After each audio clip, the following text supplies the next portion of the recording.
চলো বন্ধুরা, আজকে আমি তোমাদের সাথে শেয়ার করব একটা পার্সেল আনবক্সিংয়ের ভিডিও। তো মিশো থেকে আমি অর্ডার করেছিলাম কিচেন অর্গানাইজার র্যাক। তো চলো সেটাকে আগে আনবক্সিং করি। আর এই কাঁচি দিয়ে আমার এই পার্সেল কাটতে না প্রচণ্ড বিরক্তি লাগে। এক একজন কি সুন্দর তাড়াতাড়ি কেটে ফেলে, ভাবি কীভাবে কাটে। তো যাই হোক, এবারে এটা বার করব।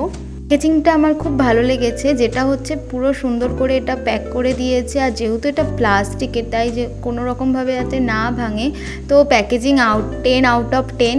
দেখো এই জিনিসগুলো এখানে এসেছে। এখন আমি এটাকে অ্যাসেম্বল করব। অ্যাসেম্বল করার পর কীরকম লুক আসে সেটাই দেখার। এখানে দেখো আমি প্রোডাক্টটা রেডি করে নিয়েছি। তো দেখো এখানে একটা বড় ট্রে আছে, আর দুটো বড় বড় বাস্কেট আছে। এখানে বাসনপত্র রাখা যাবে, অনেক কিছুই রাখা যাবে।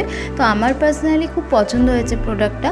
তোমাদের কেমন লাগলো অবশ্যই কমেন্ট করে জানিও। আর তোমরা যদি এই প্রোডাক্টটা পারচেস করতে চাও, নিচের ডেসক্রিপশনে আমার ফেসবুক লিঙ্ক দেওয়া আছে। তো ফেসবুক লিঙ্কে ক্লিক করে ফেসবুক প্রোফাইলে গিয়ে আমাকে মেসেজ করো, আমি অবশ্যই লিঙ্ক প্রোভাইড করে দেবো। এখানে রান্নাঘরে আমি দেখো বাসনপত্র খুব সুন্দর করে সাজিয়ে নিয়েছি। তো ভিডিওটা আজকে এখানেই শেষ করছি। ভিডিওটা ভালো লাগলে লাইক কমেন্ট শেয়ার করো। বাই।